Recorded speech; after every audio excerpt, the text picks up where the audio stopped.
Who am I? Mengenal identitas diri. Ya.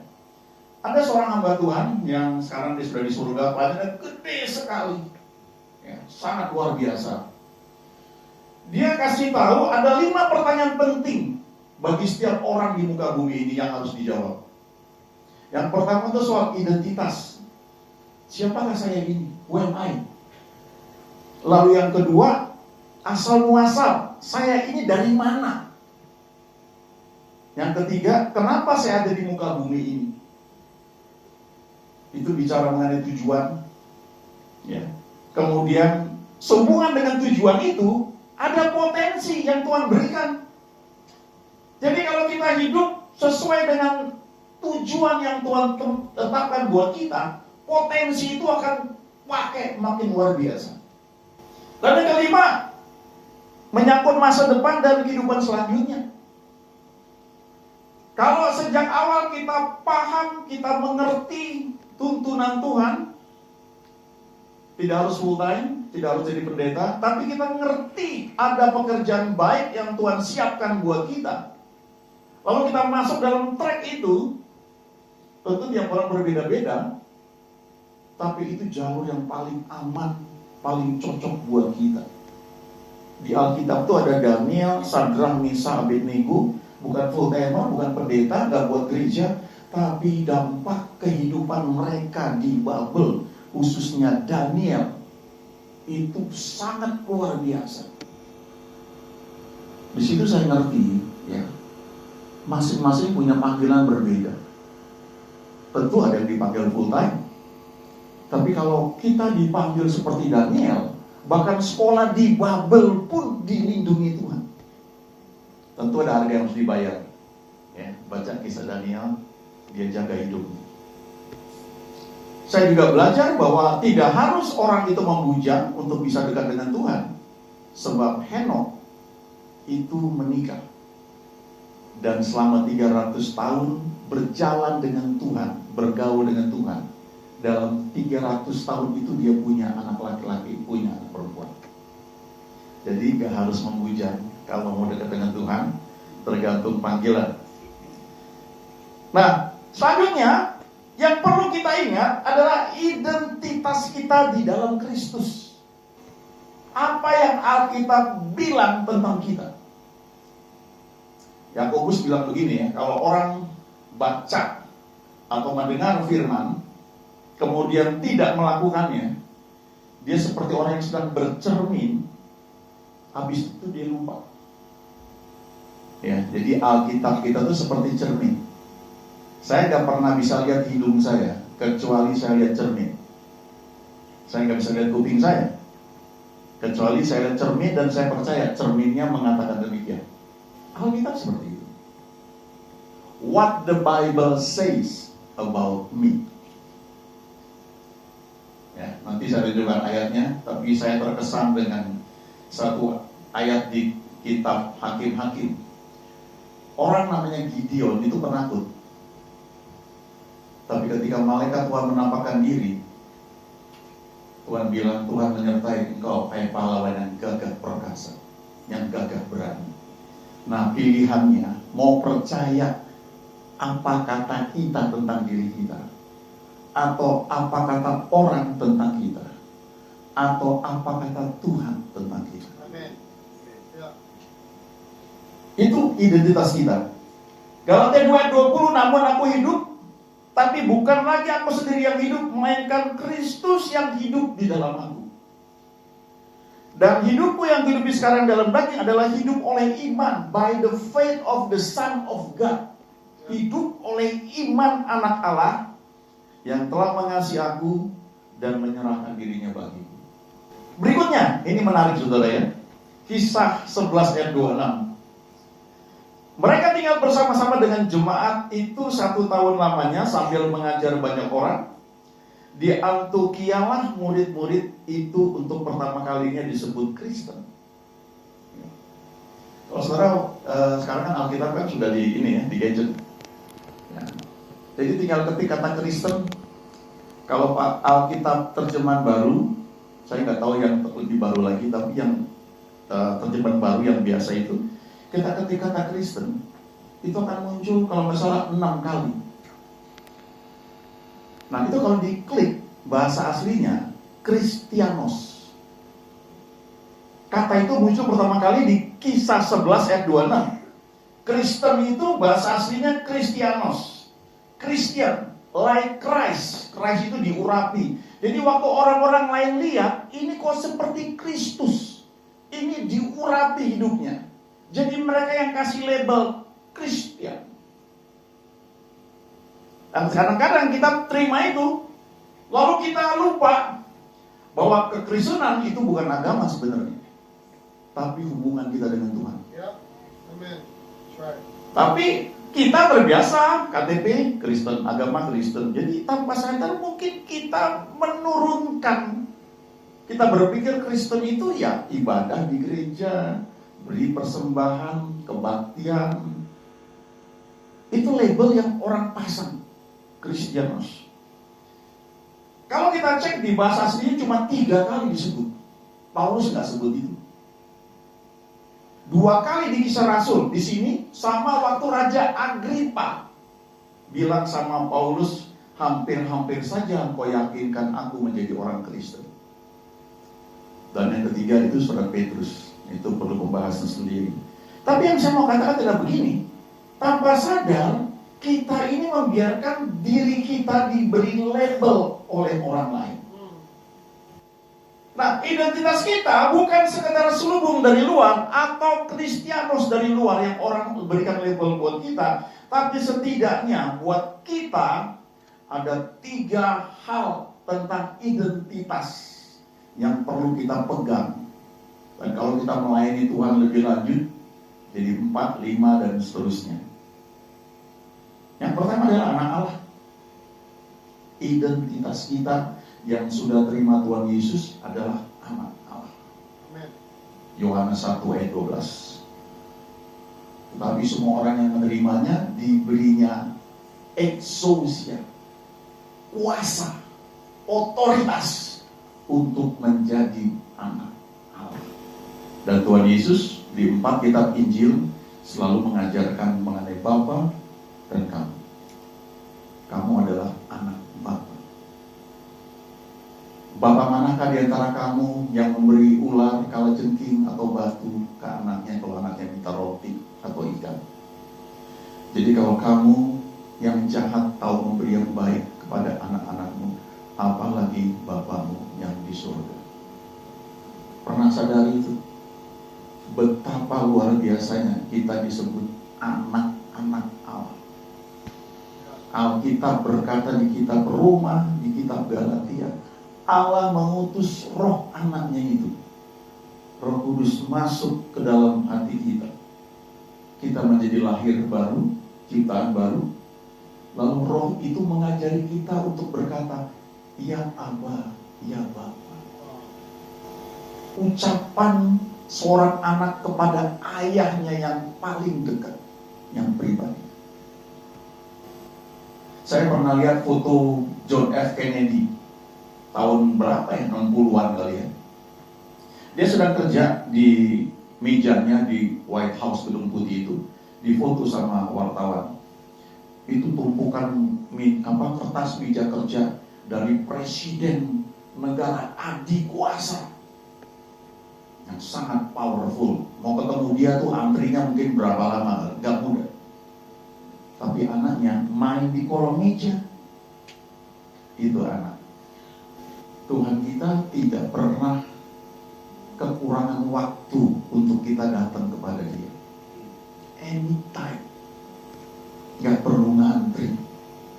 Karena kita anak, Dia Bapa. Yang kedua, ciptaan baru. Apa yang menjadi baru? Rohnya. Alkitab berkata kita ini roh, jiwa, dan tubuh. Waktu terima Tuhan Yesus, rohnya menjadi ciptaan baru. Yang lama sudah berlalu, yang baru sudah datang. Jiwanya masih yang lama.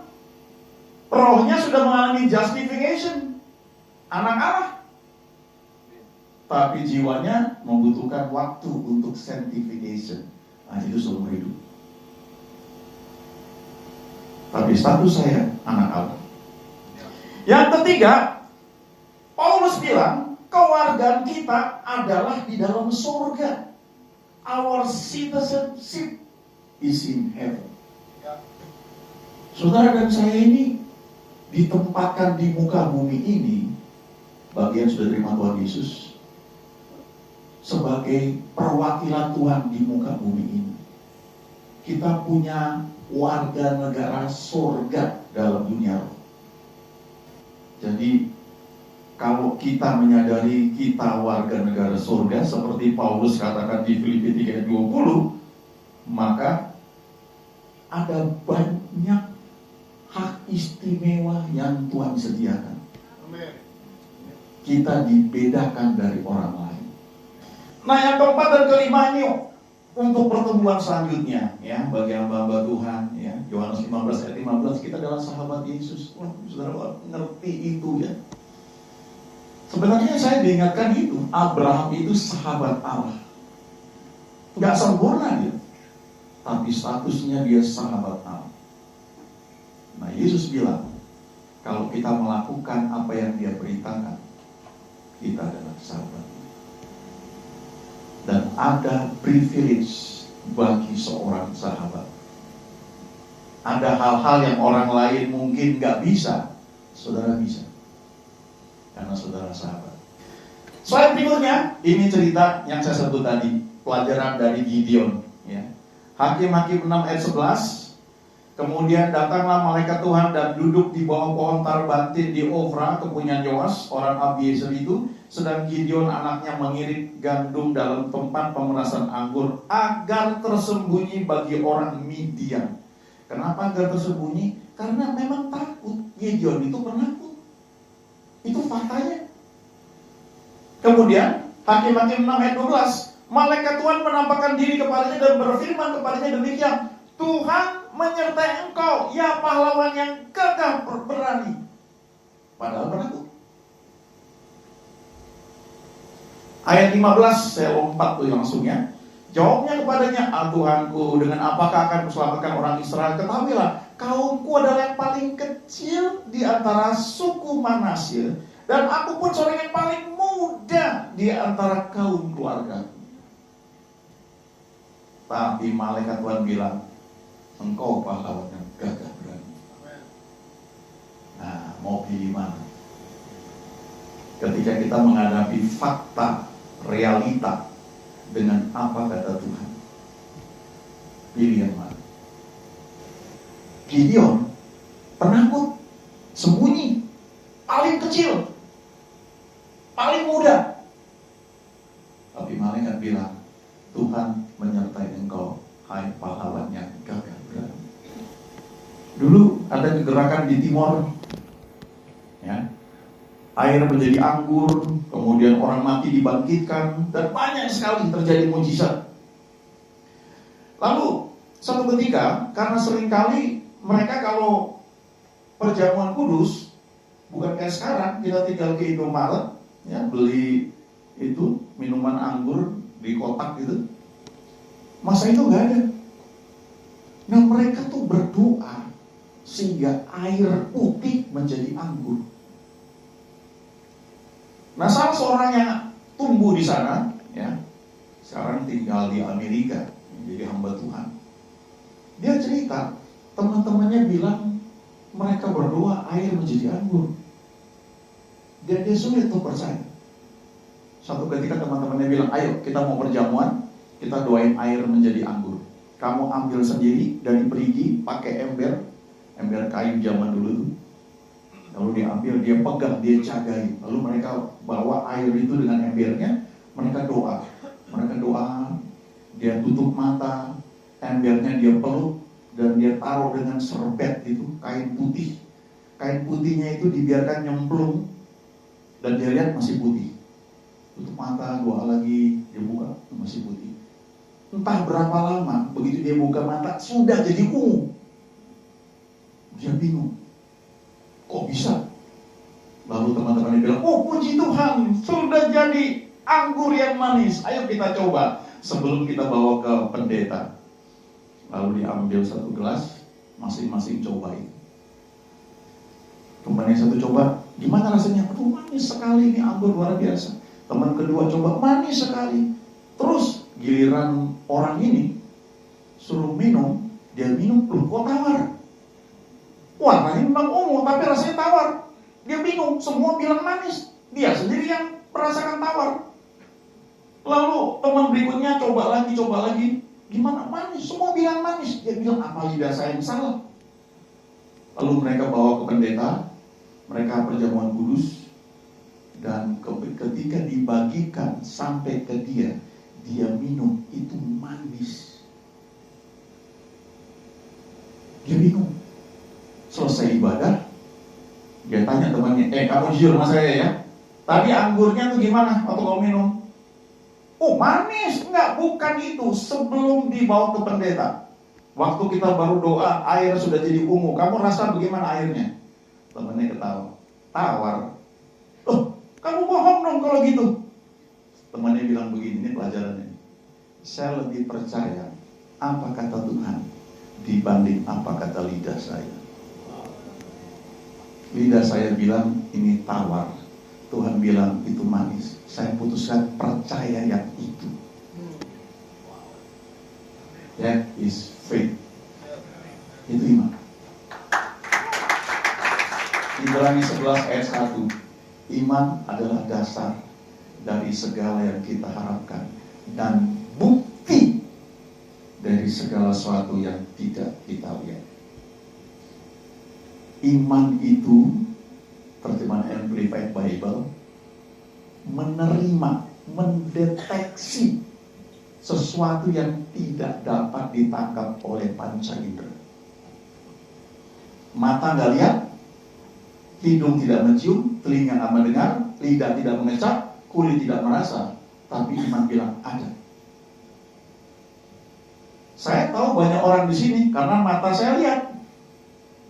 Kalau lampu mati, saya nggak bisa lihat ada orang apa enggak. Tapi waktu saya dengar ada yang ngomong, saya tahu ada orang. Mata saya bilang nggak ada, telinga saya bilang ada, saya dengar. Kalau saya minum air putih, ini putih. Tapi waktu saya minum kok manis. Berarti ada gulanya. Saya nggak dengar gula. Saya nggak lihat ada gula. Tapi lidah saya bilang ada gula karena manis. Itu indra. Dulu saya tinggal di Daratan Abang, tetangga saya orang Padang. Ada tukang sate Padang langganan, selalu mampir tiap sore sekitar jam 4, parkir di depan pagar saya. Kalau dia parkir, dia nggak teriak sate Padang, enggak. Dia udah parkir, dia keluarkan kompornya, dia nyalakan, dia kipas-kipas, lalu dia taruh bumbunya di situ, dia kipas-kipas. Saya di kamar tiba-tiba cium, bawa sate Padang. Itu masuk, gitu. Mata saya nggak lihat, saya nggak dengar, tapi hidung saya bilang ada tukang sate Padang. Dan tidak lama tetangga saya keluar 5 orang, bapak ibu sama anak-anaknya bawa piring. Dari mana mereka tahu? Karena hidung mereka bilang ada tukang sate. Slide terakhir ya. Saudara lihat gambar ini, ya. Pasti tahu ini siapa ini? Nick Vujicic, ya. Tidak punya tangan, tidak punya kaki, tapi bisa berenang dan bisa menikah. Istrinya cantik, ya, di Amerika, tapi keturunan HW dan Jepang. Punya, mungkin bagi banyak orang, kalau nggak punya tangan, nggak punya kaki, hopeless. Tapi dia tahu siapa saya di dalam Yesus. Ini motivator kelas dunia. Saya suka beberapa kali putar video ketika di akhir sesi orang-orang salamin dia. Dan ada satu anak putri nangis peluk dia terseduh-seduh. Hanya melihat orang seperti ini Tuhan bisa pakai. Siapa kita? Orang mungkin bisa bilang kita orang yang tidak berarti, tidak sekolah tinggi, mungkin hopeless, orang gagal. Tapi kalau kita terima Yesus, Alkitab bilang, kamu menjadi ciptaan baru, roh kamu menjadi anak Allah, kamu menjadi warga surga, dan ada pertumbuhan rohani untuk kamu bertumbuh, tidak hanya menjadi sahabat Yesus, tapi yang kelima, menjadi ambassadors for Christ, duta Kristus. Saudara hidup sebagai ambassador for Christ, Tuhan yang mendandani. Baca dari Daud, ya. Daud itu waktu ketemu orang Filistin, ketemu dengan Goliat, dia nggak lihat gede badannya itu. Yang dia bilang gini, ini siapa orang Filistin nggak bersunat ini? Kok berani mencemokan barisan daripada Allah yang hidup? Dia mau bilang, Goliat, badanmu memang gede, tapi kok nggak disunat? Aku nggak punya perjanjian dengan Jehovah. Sunat itu lambang perjanjian.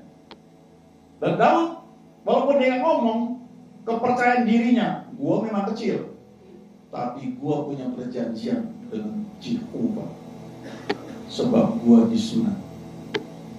Di perjanjian baru, sunat itu sunat hati. Anda terima Yesus sebagai Tuhan dan Juru Selamat, hati Anda disunat menjadi ciptaan baru. Itu gambar paling bawah kanan. Kucing, dia ngaca dan kacanya bilang, kamu singa. Itu yang malaikat Tuhan katakan kepada Gideon, Tuhan menyertai kamu, hai pahlawan yang gagah berani. Saudara, dua hal diperlukan dalam hidup ini. Yang pertama, mengenal Tuhan. Siapa Tuhan yang Anda kenal?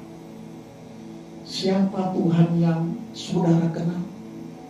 Alkitab mengajarkan itu Bapa yang baik, Bapa yang mendidik anak-anaknya, tidak jadi anak-anak gampangan, Bapa yang tidak mungkin meninggalkan kita, kecuali kita dengan kesadaran sendiri setelah dewasa rohani memutuskan untuk meninggalkan dia, tapi bukan dari dia.